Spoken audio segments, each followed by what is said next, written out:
আসসালামু আলাইকুম। এই ক্লাসে দেখব এমএস পাওয়ার পয়েন্ট দিয়ে কিভাবে একটা পুরা প্রেজেন্টেশন তৈরি করা হয়। Start, all programs, Microsoft office, Microsoft office power point 2007।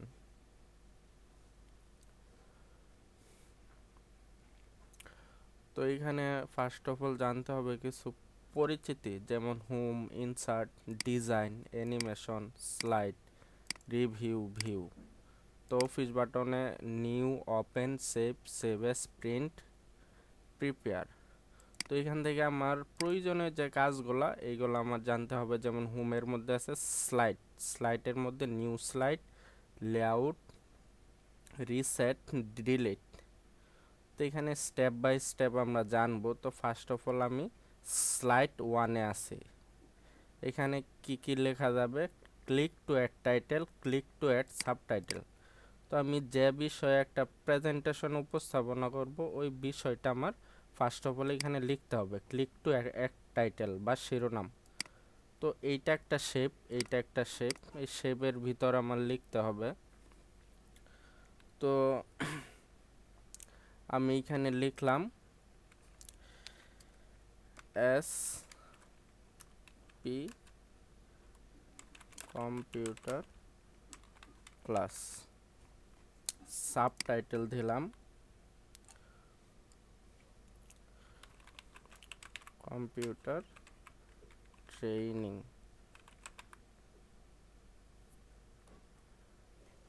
Training. আচ্ছা, তো এইটা আমার এক নাম্বার স্লাইডের মধ্যে লিখলাম। এখন আমি 2 নাম্বার স্লাইড নিয়ে আসব। এই যে এখানে লেখা আছে নিউ স্লাইড, নিউ স্লাইড থেকে এই যে এখানে title slide, title and content slide, মানে আমার প্রয়োজনীয় স্লাইডটা এখানে অ্যাড করতে পারবো।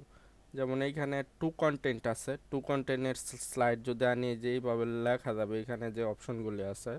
তো এখানে আমি সাপোজ এইটাই নিলাম। এইখানে আমি টাইটেল দিলাম কোর্স নেম, কোর্স নেম। আর এখানে ক্লিক টু অ্যাড টেক্সট। তো এখানে 6টা যে অপশন আছে, যেমন টেবিল নেওয়া যাবে, এখানে চার্ট নেওয়া যাবে, স্মার্ট গ্রাফিক নেওয়া যাবে, পিকচার নেওয়া যাবে, তারপরে ক্লিপ আর্ট নেওয়া যাবে, ইনসার্ট মিডিয়া ক্লিপ, মানে এখানে কোনো ভিডিও যদি আমি অ্যাড করতে যাই তখন ওই ভিডিওটা আমি এখানে অ্যাড করতে পারবো। আচ্ছা, এই শেপগুলা ইচ্ছা করলে ছোট বড় করা যাবে। যে এখানে এই অপশনে ক্লিক করে দ্বিমুখী হইলে ক্লিক করে ধরে ডানে বামে নিলে শেপগুলা ছোট হয়ে যাবে। আবার এটা আমি এইভাবে মাঝখানে নিয়ে আসতে পারবো। তো এখানে কোর্স নেম দিলাম কম্পিউটার অফিস অ্যাপ্লিকেশন। আচ্ছা, এখানে 2 নাম্বার দিলাম ডাটাবেস প্রোগ্রামিং, প্রোগ্রামিং, প্রোগ্রামিং। তো এখানে আমি কম্পিউটার অফিস অ্যাপ্লিকেশনে কী কী আছে এই কাজগুলা লিখলাম। যেমন MS Word, MS Excel, MS Access, MS PowerPoint, point. Same একই কাজ আমি এইখানে নিয়ে আসলাম। এইটাকে আমি লেখাও দিতে পারবো অথবা কপি করে পেস্ট করে দিতে পারবো, এই একই কাজ। তো এখন এই কাজটা আমরা, আচ্ছা এখানে স্লাইড নিলাম 2টা, এই স্লাইড 1, স্লাইড 2। এখন আমি 3 নাম্বার স্লাইডে শেষ করে দিব, মানে প্রেজেন্টেশনটা শেষ করে দিব। যদি আমার আরও এই স্লাইড লাগে তো আরও নিলাম। এখন আমি 3 নাম্বার পর্যন্ত রাখবো আর কি। তো নিউ স্লাইড আর একটা নিলাম, নিউ স্লাইড থেকে title only, click to add title. তো এখানে দিলাম দি ইন্ট। আচ্ছা, এই শেপটা আমি ইচ্ছা করলে একদম মাঝখানে নিয়ে আসতে পারবো, এইভাবে ড্র্যাগ করে মাঝখানে নিয়ে আসলাম। তো 1 2 3। এখন জাস্ট খালি এতক্ষণ লিখলাম। এখন এইটার মধ্যে যে আর বাকি কাজগুলো আছে, যেমন ফরম্যাটের কাজ আছে, ডিজাইনের কাজ আছে, অ্যানিমেশনের কাজ আছে। তো এখন এই শেপটা একটু পরে নিলাম, আর এটা ফার্স্ট অফ অল আমি ফরম্যাটের কাজ করব। ফরম্যাটের কাজ করতে গেলে ফরম্যাটে যাইতে হবে, অবশ্যই শেপে সিলেক্ট করতে হবে। তো এখানে শেপ স্টাইল আছে, স্টাইল থেকে কি নেওয়া যাবে, যে এখানে শেপের ব্যাকগ্রাউন্ড বা লেখার ব্যাকগ্রাউন্ডটা চেঞ্জ করে দেওয়া যাবে। এখান থেকে লেখার ব্যাকগ্রাউন্ড চেঞ্জ করে দেওয়া যাবে এইভাবে। তারপরে 2 নাম্বার স্লাইডে গেলাম, কোর্স নেম, এইটারও একটা শেপ ব্যাকগ্রাউন্ড দেওয়া যাবে।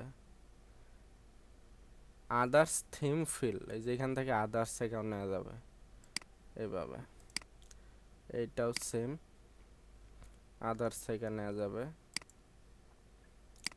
এইটাও আদার্স থেকে নিলাম, আদার্স। আচ্ছা, 2 নাম্বার স্লাইডে গেলাম, 2 নম্বরে দিনটেও আমি শেপ ফিল থেকে নিলাম, শেপ ফিল থেকেও নেওয়া যাবে। এইখানে শেপ ফিল, এই যে টেক্সচার থেকে নেওয়া যাবে। তারপরে পিকচার দেওয়া যাবে, এখানে গ্রেডিয়েন্ট দেওয়া যাবে, এটা কালারটা এরকম আসবে। তারপরে মুর ফিল কালার, মানে এখান থেকে প্রয়োজনীয় colour, standard colour, custom colour এখান থেকে নেওয়া যাবে। তো আমি শেপ ফিল থেকে নিলাম, এই কালারটা নিলাম। তো এখন এখানে আছে 1 2 3।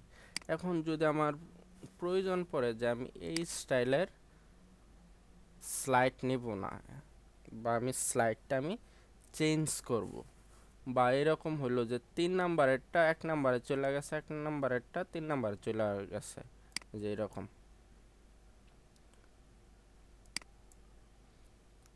এই যে 1 নাম্বারটা 3 নাম্বারে চলে আসছে, আর 3 নাম্বারেরটা 1 নাম্বারে চলে আসছে। তখন আমরা কি করব, তখন এই 1 নাম্বারে ধরে ক্লিক করে 3 নাম্বারে নিয়ে আসলাম ড্র্যাগ করে, আবার 2 নাম্বারটা ক্লিক করে ধরে 1 নাম্বারে নিয়ে গেলাম, এই 1 2 3।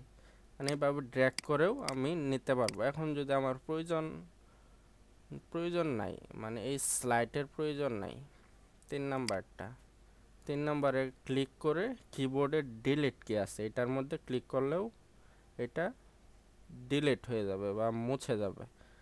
আবার কন্ট্রোল জেড দিলাম, মানে কন্ট্রোল জেড হলো আনডু বা পূর্বের অবস্থায় ফিরে আনা। তো এইটা আমরা কিবোর্ড দিয়ে ডিলিট করলাম। এখন যদি আমি এই যে এইখানে স্লাইড লেখা আছে, এইখানেও ডিলিট আছে, এইখানেও ক্লিক করলেও ওই স্লাইডটা চলে যাবে, 3 নাম্বার স্লাইড।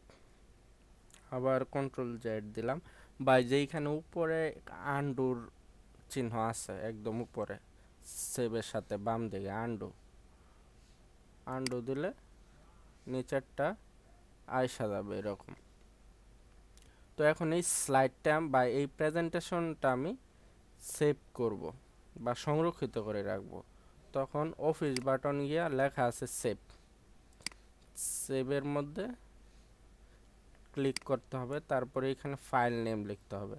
তো আমি ফাইল নেমটা এখানে আমি টাইটেল দিছি দেখে এখানে চলে আসছে, বা এখানে ম্যানুয়ালিও লেখা দিতে হবে, লেখা দেওয়া যাবে। তো আমি এইটাই রাখলাম। তো এটা সেভ করলে এখন যদি সেভে ক্লিক করি যাবে কোথায়, যে এখানে বাম দিকে সিলেক্ট করা আছে ডকুমেন্টস। তো আমি ডকুমেন্টসে রাখবো না, আমি ডেস্কটপে সেভ করব।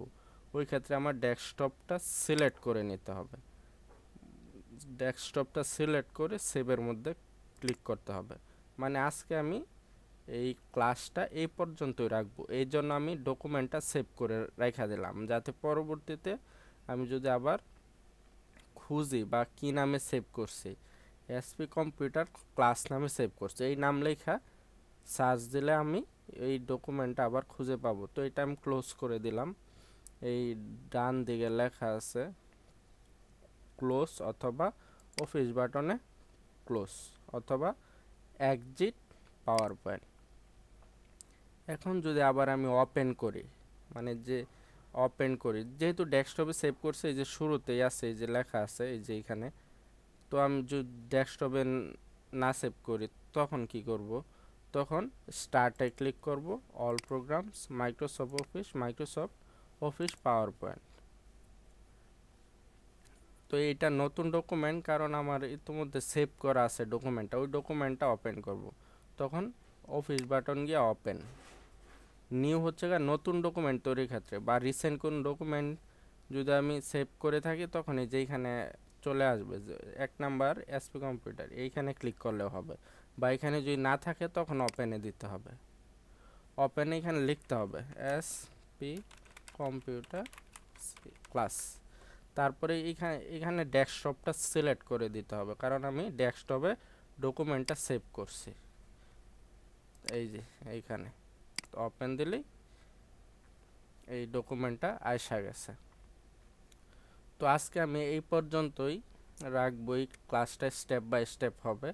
তো যারা এই চ্যানেলটা নতুন দেখতেছেন তারা অবশ্যই সাবস্ক্রাইব করবেন, আর লাইক, কমেন্ট অ্যান্ড শেয়ার করবেন। তো আজকে এই পর্যন্তই থাকবে, ধন্যবাদ।